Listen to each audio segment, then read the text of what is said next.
Olá, pessoal. Nossas saudações cordiais. É com muita alegria que nós estamos aqui mais uma vez para o GPEC, Grêmio Espírita, Perseverança e Caridade, com muita felicidade, para hoje tratarmos do seguinte tema, em comemoração ao Setembro Amarelo, de valorização da vida, prevenção ao suicídio. Suicídio, epidemia silenciosa, acolhimento e orientação na casa espírita. Então vamos, sob o Evangelho de Jesus, reflexionar sobre este tema. Antes, para começar, vamos fazer uma prece com o objetivo de nos aclimatar psiquicamente para a realização do melhor trabalho possível.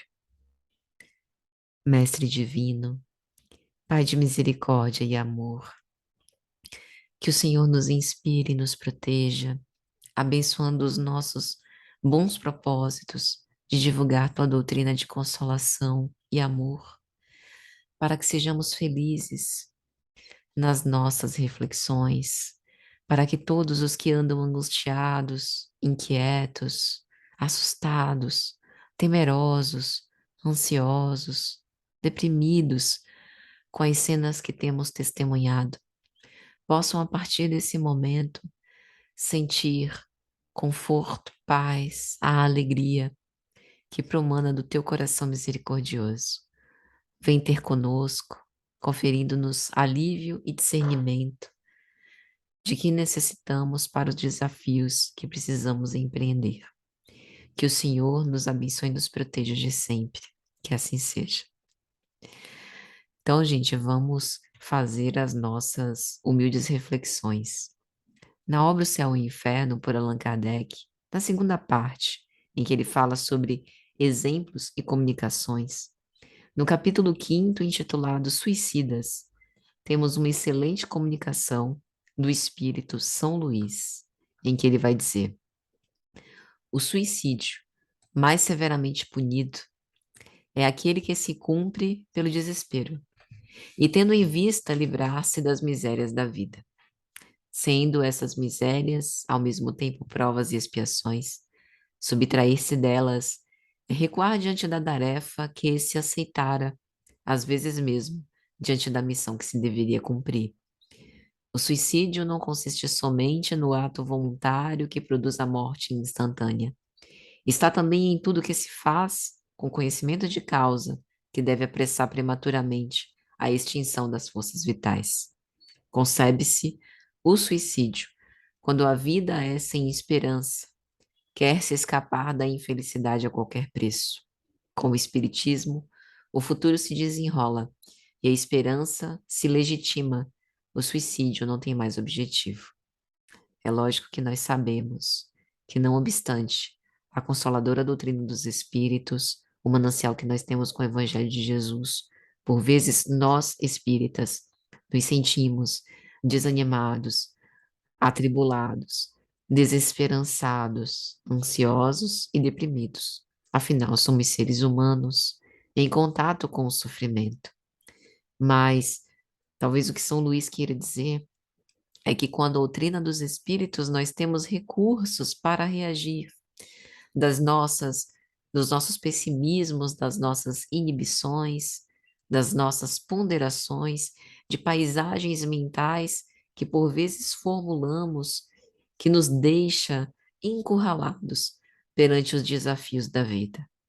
E a indignação, a incapacidade, a intransigência para aceitar os desafios da vida, por vezes, faz com que o peso que a gente carregue se torne pesado demais. Daí vem a ideação suicida, daí vem esse espectro suicida no qual a gente se posiciona e que, por vezes, nos faz atentar contra a nossa própria existência, se não de modo direto, como ele bem explicou, de modo indireto, em que a gente vai se desinvestindo da vida. E o que leva uma pessoa a se agredir e a tirar a sua própria vida? Quais as consequências espirituais? Como lidar com a vontade de se matar? Como lidar com o ser amado em risco ou que tenha consumado um ato desses? Será que aceitar a realidade pode nos dar a calma e a resignação necessárias para suportar um momento de grave crise, quantas vezes nós nos comportamos recalcitrantes, obstinados? É lógico que alguém que pensa em se matar, na verdade, quer estabelecer uma diferença, uma mudança no próprio modo de sofrimento. Quer tentar alguma coisa diferente e, por vezes, sozinho, não teve condições de cogitar em outras saídas. Alguém que pensa em se matar quer sair da eternidade psíquica do sofrimento em que se encontra, pelo qual passa. Quer acabar com esse sofrimento inominável que se acerca de si, ainda que isso implique substituir a vida tal qual ela se apresenta por outro modo de sofrimento, que é muitas vezes pior, pois adicionado aos sofrimentos que já experimentava enquanto encarnado se somam os sofrimentos do remorso e de todas as repercussões por ter delinquido contra a lei de amor. São pessoas que se matam por uma série de motivos, sempre multicausal, por um fim de um relacionamento, porque perderam o emprego, porque precisaram sobreviver a alguma experiência de miséria, de luto, de frustração das próprias expectativas, porque foram desenganadas, desiludidas, porque a vida não é exatamente o que esperavam. Nós não devemos julgar nem comparar os sofrimentos. Já que nós estamos falando sobre acolhimento e orientação na casa espírita, talvez o primeiro ponto e mais importante seja o da escuta, que a gente possa ter a nossa atenção direcionada com empatia para nos colocar na situação experimentada por aquele indivíduo, sem a tentação de nutrir os nossos preconceitos e crenças individuais para julgar o livro pela capa, sem a tentação de comparar sofrimentos, porque há tanta fome no mundo, porque há pessoas que por vezes morrem com falta de ar por conta de não conseguir lidar com uma enfermidade dolorosa, e aquele que tem tudo deprime aparentemente sem motivo algum, padece de um vazio existencial que aparentemente não tem razão de ser, porque é um beneficiado e porque deveria valorizar os benefícios da vida. Não é assim que acontece. Cada um de nós temos uma paisagem mental, enfrentamos a realidade com as capacidades e os recursos psíquicos que dispomos naquele momento. E por vezes um sofrimento, ainda que nos pareça pequeno, é insuportável, incomensurável, né? Basto o suficiente para que a gente sucumba diante desse peso. Às vezes a sensação da gente estar sozinho no mundo, de atravessar um deserto afetivo, a falta de incompreensão nos traduz uma sensação insuportável perante a impotência de coisas que a gente não tem condição de modificar. E durante as experiências da nossa vida, infelizmente, a maioria de nós, adicionado ao peso dos sofrimentos, também permanece preso nas próprias convicções, por vezes insubordinado perante os desafios apresentados, desobediente aos propósitos divinos, negando-se a abrir as portas do próprio coração às oportunidades que nos chegam de todos os modos. Então, se essa pessoa em sofrimento teve a coragem de procurar um centro espírita para pedir ajuda, o mínimo que a gente pode fazer é ouvir, atender aquilo que ele requer de nós. Seja um minuto de atenção, seja o fato de suportar a angústia de lidar com o sofrimento que a gente tem a vontade de aniquilar e de apaziguar aquela pessoa. E por vezes não sabe direito o que fazer. Porque muitas vezes quem deve fazer alguma coisa é o próprio sujeito para sair daquela posição em que se encontrou, ou que, pela incapacidade de transformar a situação, precisa transformar a si mesmo, desenvolvendo um outro olhar interno, de dentro para fora, perante a vida. E a nossa presença ao seu lado, naqueles momentos delicados, pode dar a sensação de que eu não estou mais sozinha, de que há esperança, de que há razões para continuar seguindo, de que eu posso continuar acreditando, né, na reforma da humanidade, porque alguém que tudo tem saiu do conforto do seu lar e esteve no centro espírita naquela tarde, naquela manhã, naquela noite para ouvir aquilo que um estranho tinha a lhe dizer, sem julgar, sem dar conselhos, sem querer resolver os problemas, com sincero desejo de auxiliar e acolher. Então, isso parece pouco, mas já é muito. Porque muitas vezes a gente não encontra isso na nossa família, o sentimento de compreensão, de entendimento. A gente não encontra isso entre os nossos próximos, entre as pessoas que a gente conhece. E, por vezes, nós também nos embrutecemos, porque é um movimento dinâmico do que a vida nos concede e do que nós também concedemos em relação à própria vida. Como o próprio apóstolo Paulo mais tarde vai escrever na segunda epístola aos Coríntios, no capítulo 4, versículos 8 a 9. Em tudo somos atribulados, mas não angustiados, perplexos, mas não desanimados, perseguidos, mas não desamparados, abatidos, mas não destruídos. Estima-se que no mundo haja aproximadamente 800 mil pessoas que morrem por suicídio todos os anos, e a cada ano essas estatísticas aumentam assustadoramente, o que corresponde a uma morte a cada 40 segundos. Para cada pessoa que morre por suicídio, há pelo menos 20 que tentam o autoextermínio, e a tentativa prévia é um dos maiores preditores de risco na população em geral. No Brasil, em média, 13 mil mortes por suicídio por ano, ou seja, a cada 45 minutos, ou cerca de 32 por dia, evidenciando um grave problema de saúde pública. Daí o título da nossa apresentação: Suicídio e Epidemia Silenciosa. Isso vai acontecendo enquanto a gente está trabalhando, tomando café, indo para a faculdade, fazendo as coisas dentro de casa, e raras vezes é noticiado na TV, até por conta do efeito Werther, de repetição por outros, né, que podem ter naquela notícia um gatilho para despertar essa ação em si. A OMS, a Organização Mundial de Saúde, nos informa também que um suicídio consumado deixa, em média, de 10 a 12 pessoas doentes, enlutadas, que são os familiares mais próximos, as pessoas que conviviam diariamente com aquela pessoa, na sua casa, na sua profissão, no seu ambiente onde morava. Ou seja, nós precisamos aprender a tornar a nossa leve e momentânea tribulação, a tornar as cadeias a que nós somos convidados a permanecer em escadas luminosas para a nossa vida, para a nossa ascensão, capazes de produzirem em nós uma glória muito excelente, não temporal, mas de ordem eterna, através do esforço pessoal de nos melhorarmos intimamente e crescer para Deus. E para isso, a ajuda recíproca de uns em relação com os outros é tão importante. Daí a tarefa do atendimento fraterno no centro espírita, de suma importância.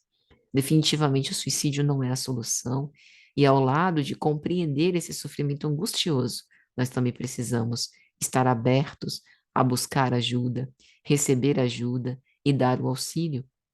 Várias iniciativas podem ser citadas por aqueles que sofrem, inclusive no próprio atendimento fraterno, para momentos quando o centro estiver fechado, quando ele não conseguir estar no atendimento fraterno para desabafar, que é o Pode Falar, um serviço de saúde mental gratuito para jovens de 13 a 24 anos através do site podefalar.org.br, o CVV, Centro de Valorização da Vida, cvv.org.br, através do site tem as informações e também o chat, que ele pode falar com um voluntário disponível para a escuta empática, 24 horas por dia, todos os dias por semana, um serviço gratuito também disponível pelo telefone 188, onde pessoas capacitadas estão à disposição com treinamento adequado para acolhimento, conversa e auxiliar diante de qualquer sofrimento, seja uma dor pequena ou grande, temporária ou de longo prazo.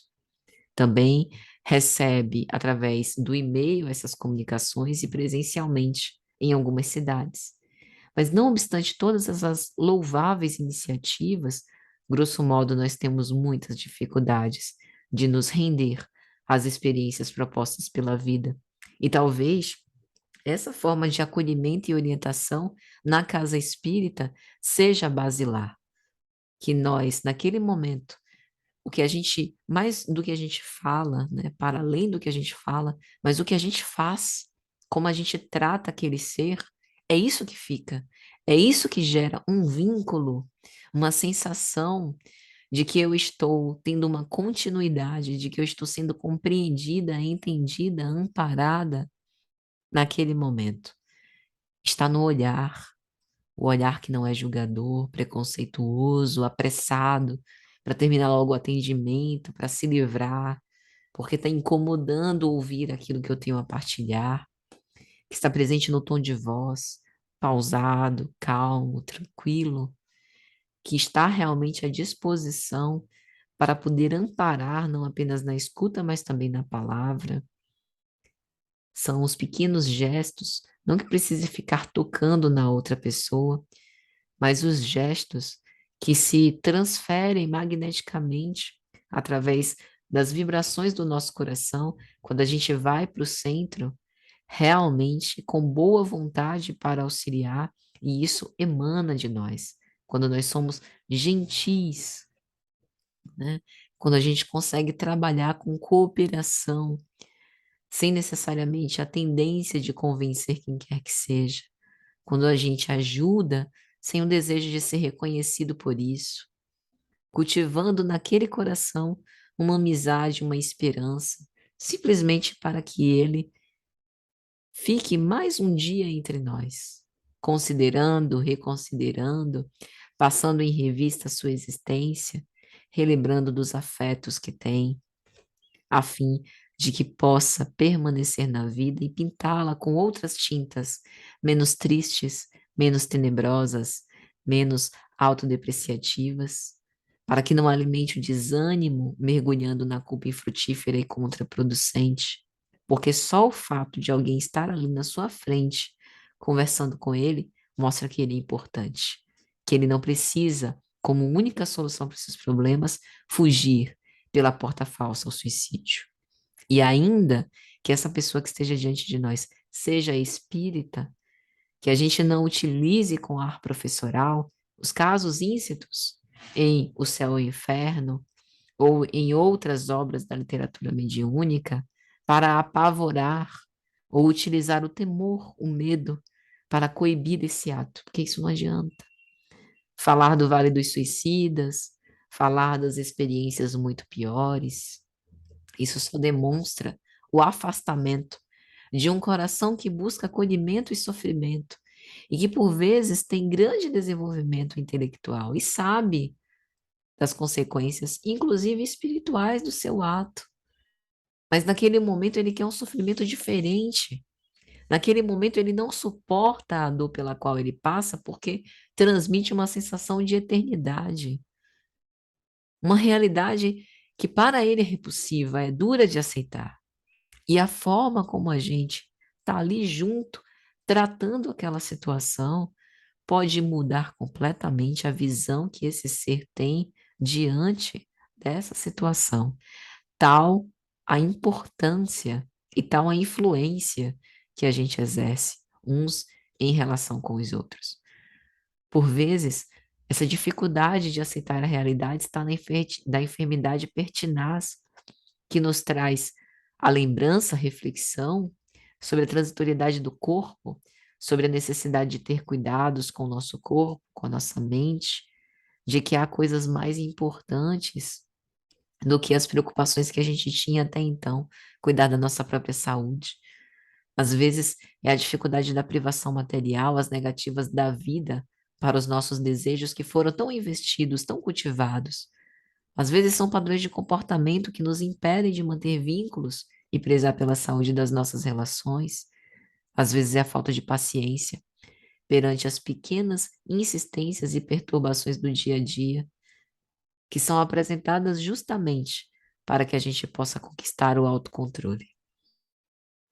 Para o suicídio, existem alguns fatores de risco: transtornos mentais, como depressão, transtornos de afetividade, de humor, psicoses, transtornos de personalidade, não diagnosticados ou não tratados, histórico de doença mental na família, ideação ou plano suicida, a tentativa pregressa de suicídio, que acaba se figurando como um fator de risco para novas tentativas, o histórico familiar de suicídio, o abuso, a dependência de álcool e outras drogas, além de fatores psicossociais, como abusos físicos ou sexuais, perda ou separação dos pais na infância, instabilidade familiar e relacional, o isolamento social, lutos, o desemprego, a aposentadoria ou mudanças na própria forma de viver,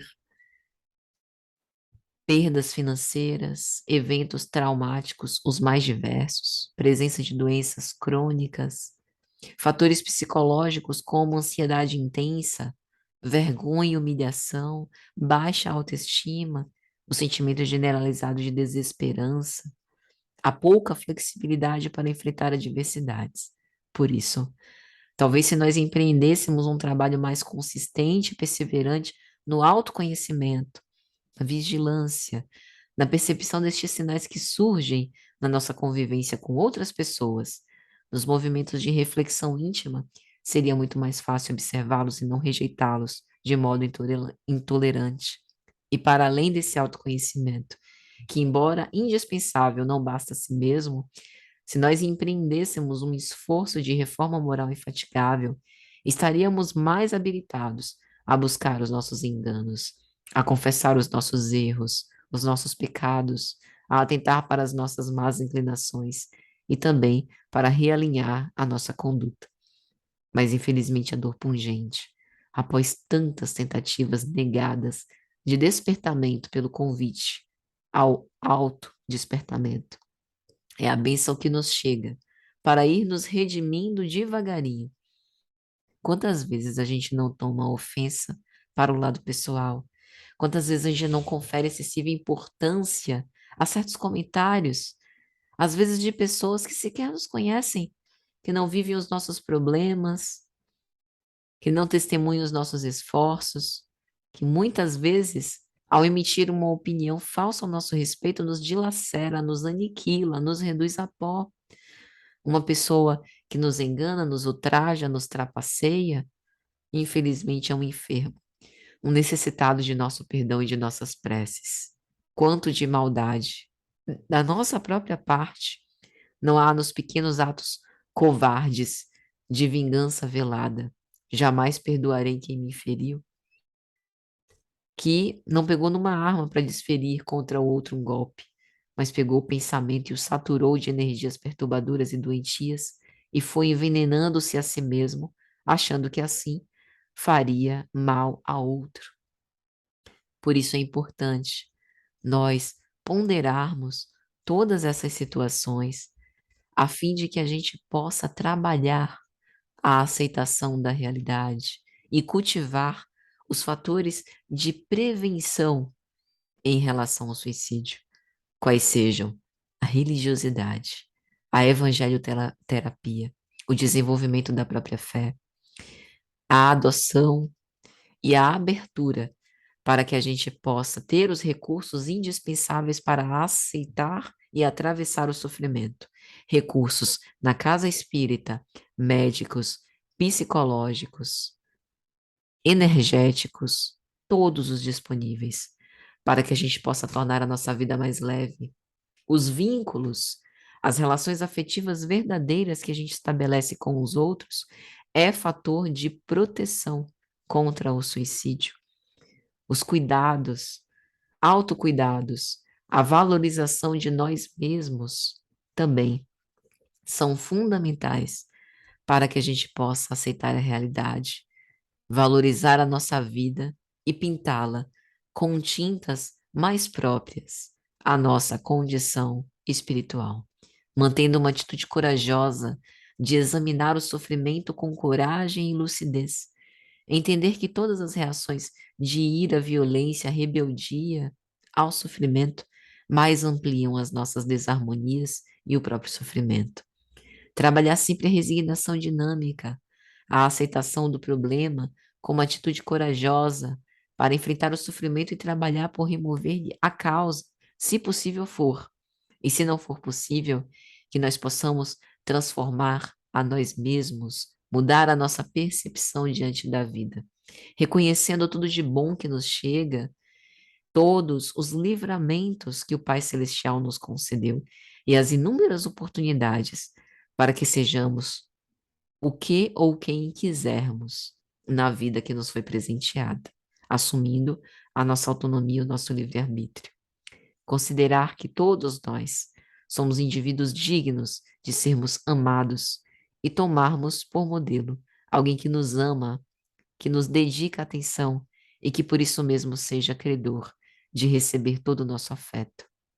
Evitar o apego e o interesse que vão gerando ansiedades e medos. Aprender a lidar com a vida com mais generosidade, abrindo mão daquilo que efetivamente não é indispensável à nossa existência. Buscar não reagir à agressividade. Treinar-nos na ação de sempre querer bem e ver bem as demais pessoas. Cultivar e expandir ideias e conceitos edificantes, não nutrindo maledicência, inveja, calúnia, identificando e estimulando os traços de bondade no caráter alheio, aplicando a compaixão quando agredidos, com uma reação de pesar diante do ato infeliz, proporcionando o equilíbrio e impedindo a sintonia com a cólera. Essa compaixão dinâmica vai além da piedade e busca ajudar o infrator com bondade, impedindo que se instale o sofrimento na criatura humana. E reflexionar e vivenciar o amor como um antídoto mais eficaz contra quaisquer males, instaurando a paz, irradiando confiança, promovendo a não violência, estabelecendo fraternidade e paciência. Talvez essa seja a melhor intervenção terapêutica, quando alguém em sofrimento se acerque de nós. Que estejamos junto com ele, para que naquele momento ele não se sinta sozinho e que ao mesmo tempo nós recordemos das potencialidades inúmeras e imensas que cada ser humano tem de amar e de construir uma realidade nova e muito mais feliz em derredor dos seus passos, se utilizar a sua boa vontade para isso. Então, meus amigos, que Deus possa sempre nos iluminar e nos envolver com as suas bênçãos divinas, de muita paz e misericórdia, com a finalidade de que nós sejamos instrumentos do seu amor, onde quer que a gente esteja, seja qual for a nossa posição no mundo.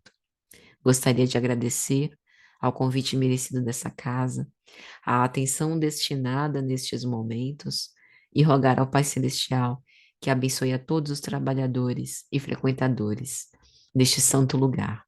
Para finalizar, então, vamos fazer a nossa prece para agradecer. Mestre amado, certa vez nos dissera: vinde a mim, todos vós que sofrem, que sentem o pesar do fardo dos vossos sofrimentos, e eu vos aliviarei.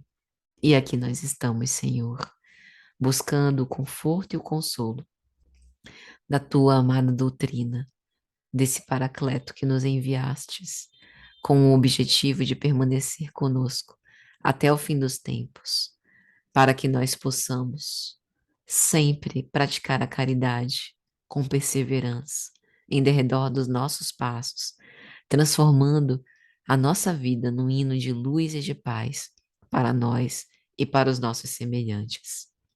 Tende misericórdia, Senhor Jesus, de todos os que estão enfrentando a noite escura das suas almas, para que possam sobreviver por apenas alguns instantes a mais, o suficiente para vir a excelsitude da vida e se dar conta da perfeição divina, da sua magnificência, do seu poder e da própria capacidade de amar.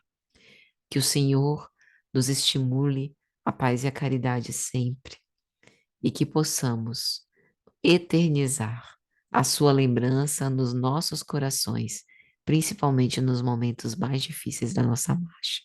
Que assim seja, Senhor. Um grande abraço, gente, e até a próxima, se Deus quiser.